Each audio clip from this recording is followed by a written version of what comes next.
All right, welcome back to another live. I'm your host, Joseph Lewin. And if you are in the marketing space, you've probably run across WordPress websites, especially if you're like me and you've been a content marketing manager and been involved in marketing for companies. You've probably used WordPress websites, been on them, used them. But then there can be a lot involved in that. It's managing plugins, managing different content systems. If you don't know how to code CSS and all of that, then you have to have plugins where you can do visual builders, and it can get really complicated really quickly. So today we're going to be talking about when Squarespace might become a viable option for you and when that makes sense. So really excited to welcome Chris Gould. He's a friend going back a little while, and he started a business helping people migrate their websites to Squarespace. And so thought you'd be the best person to talk to about this topic. Great to be here, Joseph. Good to see you again. Yeah, good to see you too. Yeah, so I just kind of want to level set real quick and start from total basics. The internet is still very much dominated by WordPress. I was looking up some of the stats this morning, and for across the internet, I think it's like 43% of the web still runs on WordPress. And then it was something like, I don't remember the exact stat, but in the 60s, 63 like, maybe for yeah, CMS specific yeah, sites. exactly. WordPress. Yep, exactly. Yeah, so in the 63%, I think that's right. Yeah, for running on WordPress. And so in a world that's totally dominated by WordPress, why should somebody consider Squarespace as an option? Sure. So yeah, it's definitely still the dominating platform. I was doing this research not long ago. It was part of the reason I started this business was because seeing that it's still 63%, but then throughout the years, throughout my career, looking at and working on or maintaining WordPress sites, I started to see some of the headaches that would come up, especially with small business who are looking for more ease of use and like editability moving forward. Um, Plugins, like you mentioned, can be tough in terms of keeping them up to date, and there's sometimes security issues. So overall, when I look at the still dominant market share of WordPress, I think that there is a lot of movement towards new platforms like Squarespace and Wix, Framer, Webflow is another popular one, and these are represented in Google Trends as well. If you were to take a look at the WordPress interest, over the last couple of years, it's on a pretty steep decline, and then you see those other platforms starting to really take off. So the reason that I've come to like Squarespace quite a bit is simply ease of use. It looks polished. It is a closed ecosystem, sort of like Apple, where the apps you're getting are sort of pre-approved and secure, and there's no updating. So there's a lot of efficiency of having a lot of that built in. And that's why people like WordPress to some degree, because there's so much variety and options in the size of their app marketplace. But it's also one of the challenging parts of it is staying up to date on it. If you're not a WordPress developer or specialist, sometimes small business owners prefer the quick yet beautiful template approach. So between that and the fact that with some of the new AI tools, you can actually develop embeds and widgets for Squarespace that you couldn't before. It sort of bridges the gap from maybe not having that size of library that WordPress has for plugins. Yeah, that makes sense, because that has always been my holdup, because I've built some websites on Squarespace a long time ago, and then I would always run into a limitation, but I was always trying to do something crazy that you normally don't need to do, probably shouldn't do. In hindsight, maybe it would have been smarter to keep it simple, probably would have. But I'd run into some kind of a limitation trying to do something, and then WordPress, you can always find something, some plugins, some workaround to make something work. But then I think that I have over the years leaned way more towards simplicity, because you just end up spending a lot of your time managing plugins. You manage something that broke, your site slows down and you're losing traffic and you can't figure out why, and it's some random plugin that you used 5 years ago, and it's Yeah. not even needed anymore or whatever. Well, even the install process on WordPress, I don't know if you remember this, but usually it was, if you're buying a domain through GoDaddy, if you want the plugin functionality beyond WordPress is free, .org, you have to install onto your server an instance of WordPress. And so you've got the kind of the cPanel backend administrative stuff that is scary to most people. And with Squarespace, you can purchase the domain through it, or you can simply have it redirected from GoDaddy, so you can use what you already have. But to your point earlier, I do have caveats about Squarespace isn't always the best choice. If you have a large e-commerce store where you're dealing with, large inventory levels, you're probably going to be on a Shopify. Some people do like WooCommerce, but I kind of, it's the more, you want to have a digital presence, a polished presence, B2B. Those are the types of companies that generally find WordPress can be too clunky for what they're trying to do. So it's not for everyone, but it's definitely a efficient and modern approach to websites. And one of the reasons I get excited about this is I've seen a lot of sites, and most of the ones that look like they're 20 years old happen to be on WordPress. And I don't know if that's just because it's harder to update, or they don't want to hire someone to make that refresh. But that was sort of the origin story of this, was how can you take the original idea and vision that maybe a small business owner had and refresh that, update it seamlessly, and then publish it on a new platform that's easier to use. And then there's ongoing editability moving forward, versus having it sit without any updates for 10 years, to the point where this business looks like they may not be even in business anymore. So I've seen too many of those to, I don't know, it shows that there's a market opportunity, but also a lot of small businesses need that help. Well, and then you have the issue of all the different ways that people can view your website. You've got desktop, you've got mobile, you've got tablets. And as soon as that was introduced, it really became challenging to update WordPress, even with all the customization that you could do, all the different plugins. Then now you have to consider, well, how's this going to look across different platforms? And so that's another advantage of something like Squarespace, is it's kind of built in that way from the beginning to make it a little bit easier to manage without all the custom coding.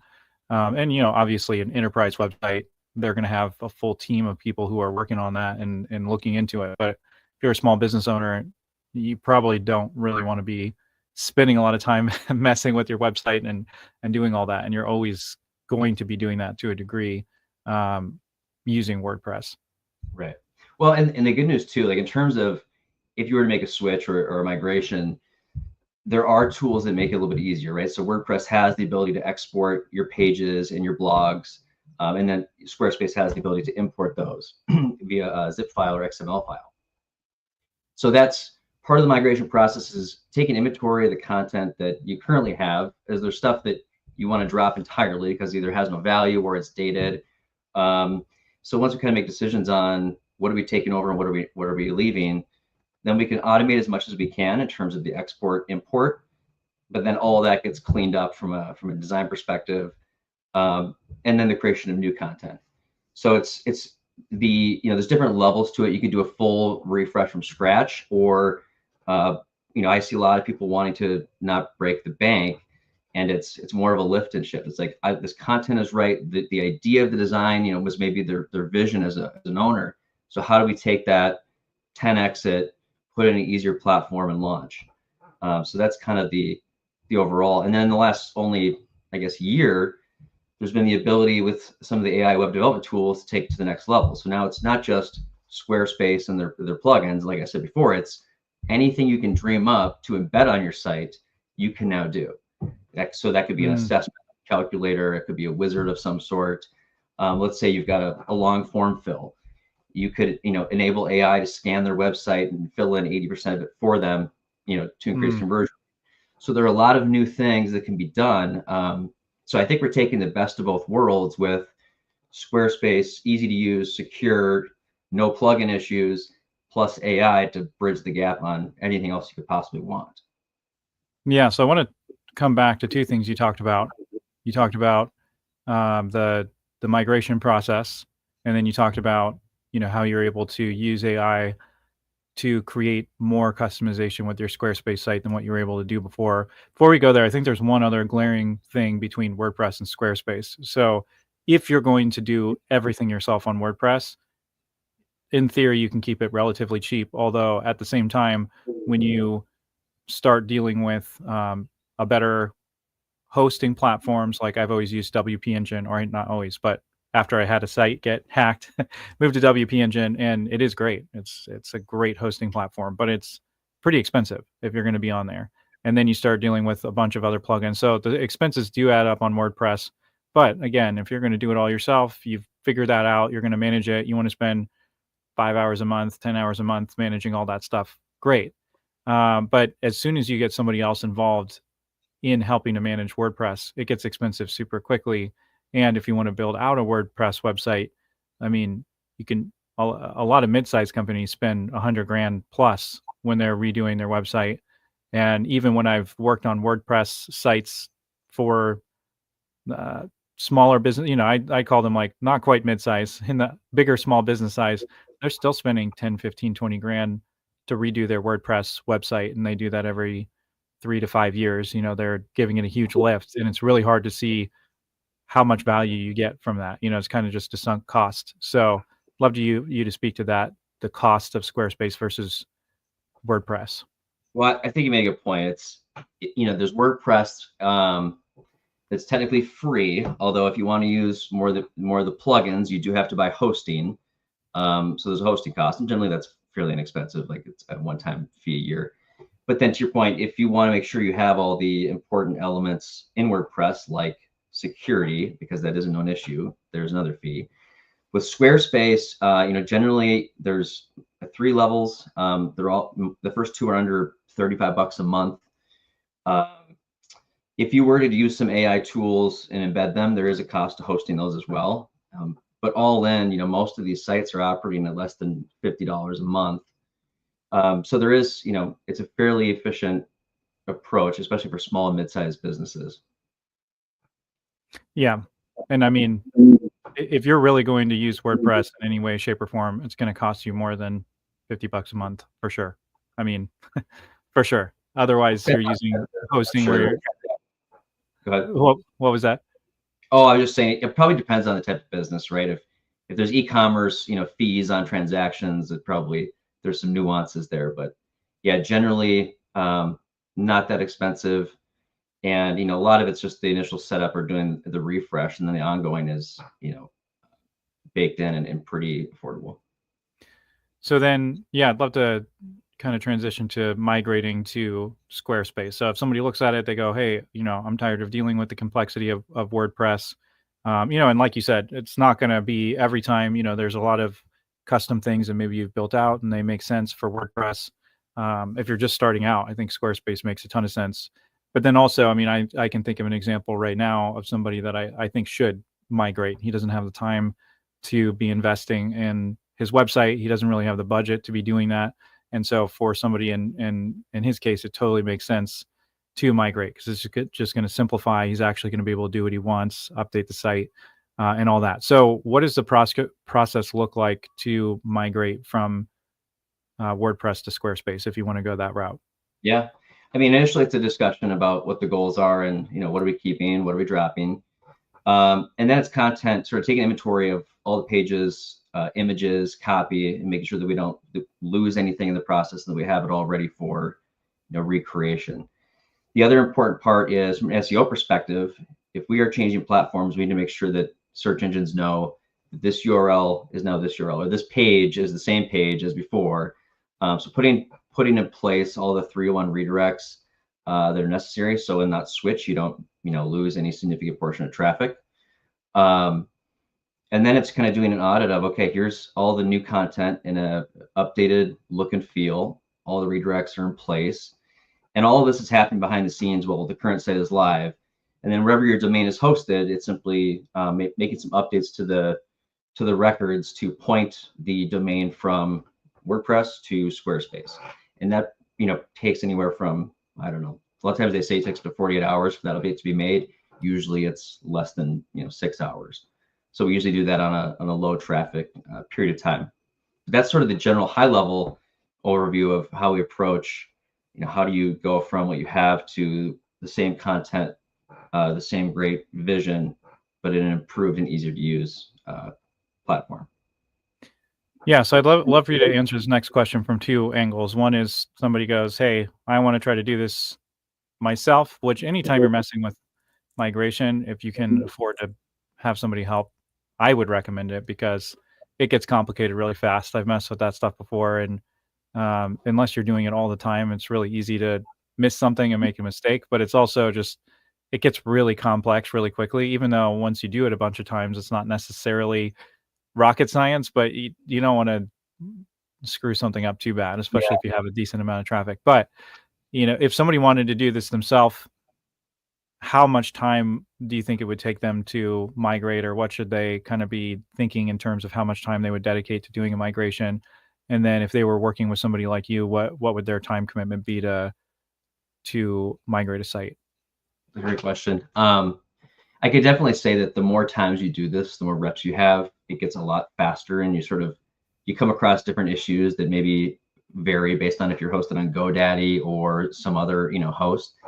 So, if you were to do it yourself, I would say it would probably take you, a couple weeks just to get everything planned. And I would caution anybody from messing around too much in your registrar's like cPanel or adding CNAME records, because that's where you could accidentally take down your current site or mess something up. So that's kind of the scary part once you get into those records. Yeah. But for me, I've started actually creating tools using AI that help even facilitate the process of taking inventory of the URLs, downloading the content. And then I have a process for quickly building out what the new site and getting a prototype in place. And generally I work by providing some sort of prototype or mock-up of what it could look like before I move forward with anyone, just to make sure we're on the same page from a design perspective, and they can see kind of in a tangible way what they could have as kind of a phase 2 of their site. So definitely faster when you've done it a number of times and have some tools behind the scenes to do it. As far as doing it yourself, anyone can certainly do that. I would just do some good research or get some free information from me if you want before you do it. Yeah, because you could screw things up pretty bad, pretty royally if you're doing that. And yeah, I've definitely screwed some stuff up messing with WordPress hosting stuff before. There's a quote that's like, an expert is someone who's made every mistake in a very niche field. So if you have enough reps, you know everything that could go wrong. I'm not saying I've made all those mistakes, but I've definitely played on a lot of my own projects, and you kind of learn what's what and what not to do. And so it's good to have that background. Yeah, I mean, and I this is a little extreme, but I don't think it's too far-fetched. Like if you're going to migrate it yourself, then and you don't have experience doing that, you kind of need to be ready to start from scratch or pretty close to it, because you can actually just end up losing everything that you have. It's kind of rare that would happen, and especially if you're hosting on something like WP Engine, they do a great job at backing everything up and having great backups and stuff like that. So you probably won't, but at the same time, you definitely could. So do that with caution yeah. So one thing I'd love to dive into is you've talked about some of the advantages to using Squarespace, just the simplicity. But then I think the big holdup for me personally on sites that I'm running is getting into more of the custom stuff that I've been able to build out. And usually it has to do something with marketing, whether it's some kind of lead generation thing, or you mentioned quizzes and things like that. So with WordPress, I can't say it's easy, but you've always been able to find ways to do whatever you need from a marketing standpoint, from like spinning up different kinds of pages, creating customization, especially on lead quizzes and funnels and all that kind of stuff. There's a lot out there. So if somebody does say, okay, it makes sense to switch, but I still want to be able to do more of the customization, walk me through what that could look like from when you're using AI to do more embedding and stuff like that. Sure. So yeah, from a functionality perspective, Squarespace has its built-in native tools, but it's not going to be, Joseph's unique assessment scanner tool that, was built in WordPress. So how do you do that? How do you make the same thing? The way that I've been approaching it is using some of the latest AI development tools. Actually, this is a recent project. So there's a company interested in helping out new graduates, land a job. And so as part of this, we're developing a prototype where a recent grad can upload the resume they have today, fill out some information about what jobs they want, what they're interested in, and that you can then use AI to generate a like a professional summary and actually a library of content and assets around here's potential LinkedIn headlines, here's your talking points for networking, templates for LinkedIn outreach. So it's sort of a AI enabled tool where based on the resume input, it provides a library of assets, right? So that might be a unique example of things that typically you couldn't do in Squarespace. So as I'm developing this, it lives in two places. It can live on a standalone URL that would not necessarily be Squarespace. It could be a subdomain, but it's using custom React and Tailwind CSS, which is not native in Squarespace. And then we'll also make a componentized or widgetized version of the tool that could either live as maybe a small widget in the hero section of your website, or it could be embedded in a page within Squarespace. So there's a couple different options you can do. You might lose a little bit of design elements when you go from the full page React experience to a widget style, but usually it's pretty close, and the flexibility is worth it to me anyways. Yeah, no, I like that. So you're basically building something. I don't know how the functionality works, but it's almost in a sense like how WordPress uses iframes, and you can, build out something and pull it in and have it embedded on your site. Kind of a similar idea to that. Right. Yes. And the interesting thing about some of these tools is, as you're building something with some functionality, whether it's a calculator or a tool, you can ask it to export it to anything you want. So you could say, generate an export or embed code specifically for Wix or specifically for WordPress. Okay. So because its knowledge base knows what it needs to change, if anything, so you can really create in an interface and then export to wherever you want it to go. And so there's a lot of flexibility in the types of tools that can be developed. So yeah, you gave us one example. I'd love to hear another example that you've worked on where you created something that maybe a couple years ago, before using AI tools, was a lot more difficult to develop and be able to deploy on Squarespace. Sure. I've created a lot of these now, but one example that I published recently that people liked was the idea of a calculator for a obedience training program, right? So if you have a new puppy and you're interested in obedience training, this would be a calculator for a dog training business where you select your breed, and based on your breed selection, it's going to change the estimated cost over a year or 10 years based on the size of the dog, bite factor, what it's capable of, and you can sort of dial in the metrics. And then throughout the experience, it's populating pictures of your breed. So it's a fully customized calculator that changes based on variables. So that's using an open API of dog breeds plus the AI development of the tool. And now you have something that again can act as a standalone resource on one page, maybe in like a website's resource center or resource section. And then that could also be maybe the lead in to the homepage as a embeddable hero widget. So that would be one example for a small business. That's something that maybe would not have been done as quickly or as cost effectively even a year ago.